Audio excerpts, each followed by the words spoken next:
Hi guys, welcome back to my channel. So today I'm going to be doing a review and tutorial using the new Revolution and Alexis Stone collab. So they brought out two palettes together which looks absolutely amazing. One is like an all matte palette and the other one is like an all kind of shimmer palette. Very excited about this, so let's just go ahead and we'll get started. Okay, so first of all let me show you the palettes. This one here is the biggest one, which is called the Instinct palette, and it says Alexis Stone right across the front there. There is 20 eyeshadows in here, and there is a mixture of like obviously mattes and pressed pigments, and this is the actual palette here. So it's the exact same packaging as the outer one, and this is what it looks like inside. So like I said, it is a all matte palette. There's a mixture of some pressed pigments in here as well. It is a very colourful, very bold palette, and this is the other palette here, which is called the Transformation Palette, and this one here is all kind of shimmery shades along with kind of pressed pigment kind of formulas. That's the actual packaging right there. It's a little bit lighter than the outer one, as you can see, and that's the shades inside there. This one has 7 shades in it, whereas the big palette has 28 shades in it. This one retails for £10 and the big one retails for £20. Okay, so let's get started with eye look, and I think I'm going to put some tape at the edge of my eyes. Actually, I haven't done that in a long time actually. I used to love doing this because you can get like a really kind of bold and dramatic edge to your shadow, so I'm going to do that today. Okay, so I'm going to start off with the deep purpley shade from the palette, the one at the very bottom. I'm just going to press this onto like my outer corner and a little bit along my lash line. So I'm hoping there's not going to be much fallout with the palette because obviously I have the rest of like my base makeup on, and these are really colourful shades, so I'm quite scared actually that there might be some fallout, but hopefully not.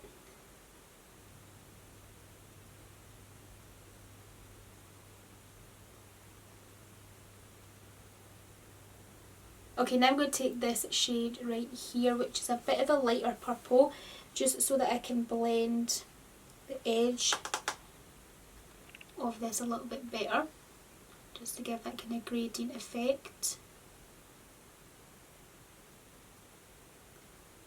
Okay, so I'm now going to take this deep pink shade right at the bottom here, and I'm just going to use that to blend in with the purple shade. So I'm keeping this high up in my crease, just kind of like right here, rocking it back and forth, just right here, just taking it in ever so slightly.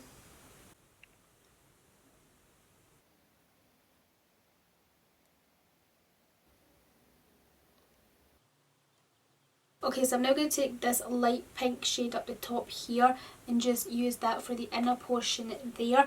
I'm trying to keep the lid area free because I'm going to put like a shimmer shade from the other palette on there.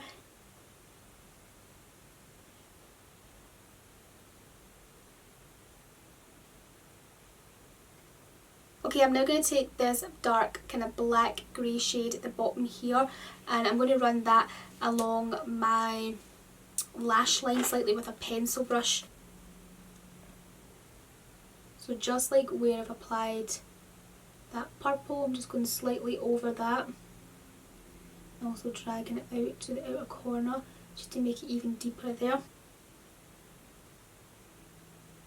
So I'm just taking it right over my lash line, but I am going to go in with some wing liner to make it even more dramatic. But if you don't want to apply wing liner, then you could probably just make this a little bit darker and then just be done, sort of thing.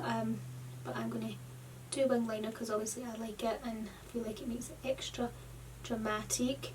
So just dragging it slightly out to the outer corner here in like a little V shape. Alright, so I'm going to go into the Transformation palette and I'm going to pick up this shade right here, and I'm just going to press that just slightly in the outer kind of corner part, just right here.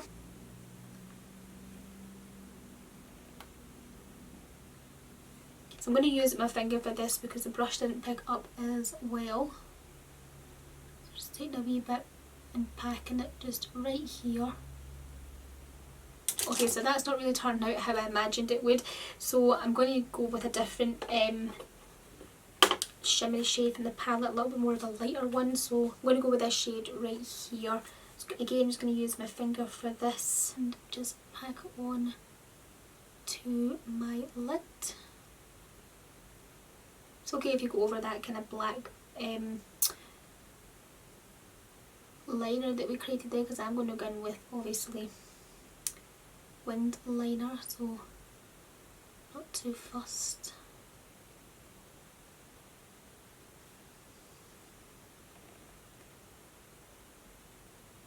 Okay, so I'm just going to blend this in with my brush just right at the top. Right here, I'm just using the brush that I had the kind of pink shade on, just making sure that blends nicely. Right here, if you need to, you can add more like of the pink shade on the brush, but there's enough I think on mine that I can blend that easily. So you could actually probably cut this crease, cut the crease first and then apply that shade. It probably would have been a lot better, but I just forgot. I'm just going to go back into the deep purple shade and just feather that in the outer corner there.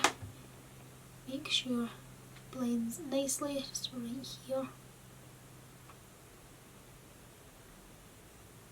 I'm just going back and adding a little bit of the dark black shade just to the outer V.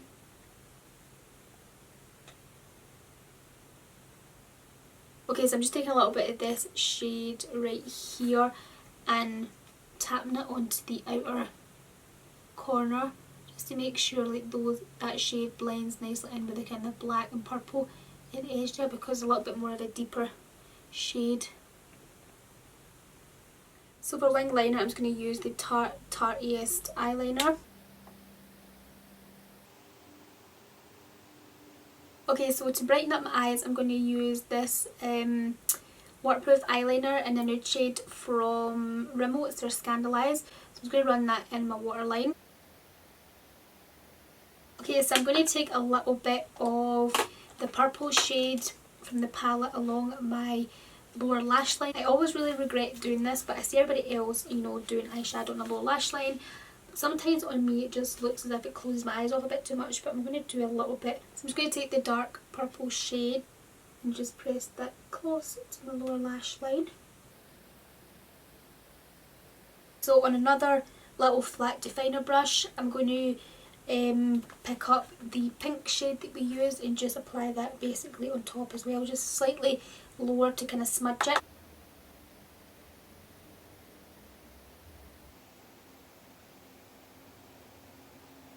Okay guys, so this is the completed look. I've applied my mascara, my lip and everything like that, and I instantly regret doing that on my lower lash line. Like I regret it because I feel like I look like a raccoon, but anyway, this is the completed look, and the pigmentation of this palette is absolutely incredible. Like there's no doubt about it. The formula, the pigmentation of this palette is absolutely amazing. Like this one here. The matte palette, the pigmentation of these are great. The formula of the pressed pigments are incredible. They're so easy to work with. They blend absolutely amazing. Like there's no patchiness whatsoever, and like I'm absolutely loving that, because I was so like scared about the pressed pigment formula, because when the Anastasia palette, what one is it again? Is it the Norvina? No, not Norvina. Is it the Norvina palette? No, not Norvina. The other one from Anastasia, I can't remember which one it was now. The Riviera palette, that's it.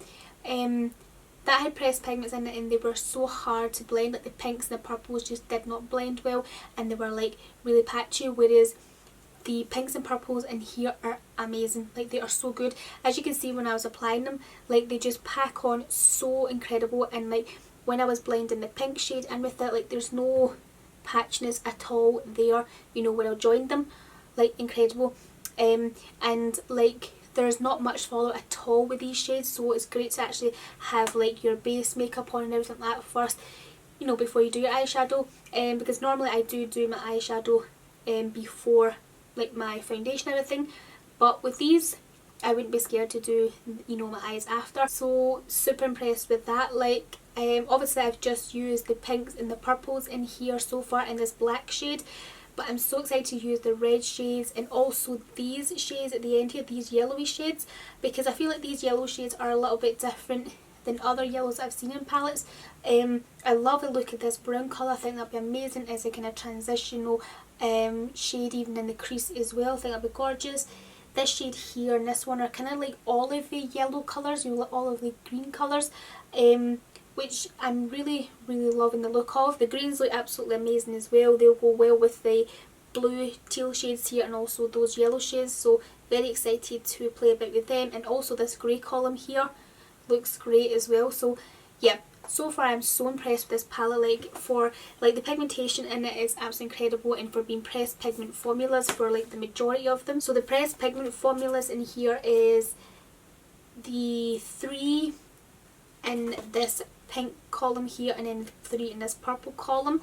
So as you can see, they blended absolutely amazingly for being pressed pigments. What else? Oh sorry, 4 in the pink glow are pressed pigment, this one as well, which I used for the inner portion. Other pressed pigments are the full of column 1 as well, so all these reds are pressed pigments as well. Yeah, love the formulation of this palette, the pigmentation, the colour payoff is incredible. Like, look how vibrant this eye is. Not much effort needed, not much blending actually needed, which is good. And yeah, like, I just really love how this palette performs. And as for the Transformational Palette, which is this one here, I've only tried how many shades in here. Like, I would probably say like 1 really. I did try a little bit of the darker shade. Which one was it now? Was it this one? Can't remember. To the outer corner here. But I didn't really get to sort of like see that a lot because obviously the purple shade underneath it. But that shade I used here was really nice there. Look how well that stands out. I think that will look even nicer if you like apply, you know, if you cut the crease first or apply maybe like a kind of nude base underneath. I think that would stand out even more. But yeah, like overall I think this eye look turned out absolutely amazingly. I think the 2 palettes are great. I'm super impressed with this palette the most, I think, because of, you know, just because of how the pigmentation is and how vibrant the shades are. So yeah, like this palette is a winner for me. I'm absolutely loving it. And like, I forgot to mention actually guys, these palettes like are magnetic. They sort of like clip together like so. Like, I wouldn't say it's the best at clipping together. It does fall quite a lot, but yeah, they are magnetic, so can kind of keep it together slightly. That is it for this little review and tutorial using this palette. Let me know if you'd like to see some more looks with it. Like, I think I would really like to use the kind of yellow and green shades in there. I think that would be a really cool look to do, but let me know. But yeah, so that is it for this. I really hope this video helped you out and hopefully you enjoyed this eye look as well. Maybe if you already got the palettes, then this will be quite a good eye look for you to do if you haven't done something similar already. If you're interested in these palettes, then I will leave links to them down below in the description box for you. And yeah, that is everything from me guys. Give the video a big thumbs up if you liked and enjoyed it. Hit the subscribe button just down below if you're brand new to my channel, and I will speak to you very soon in my next video. Bye! Mwah.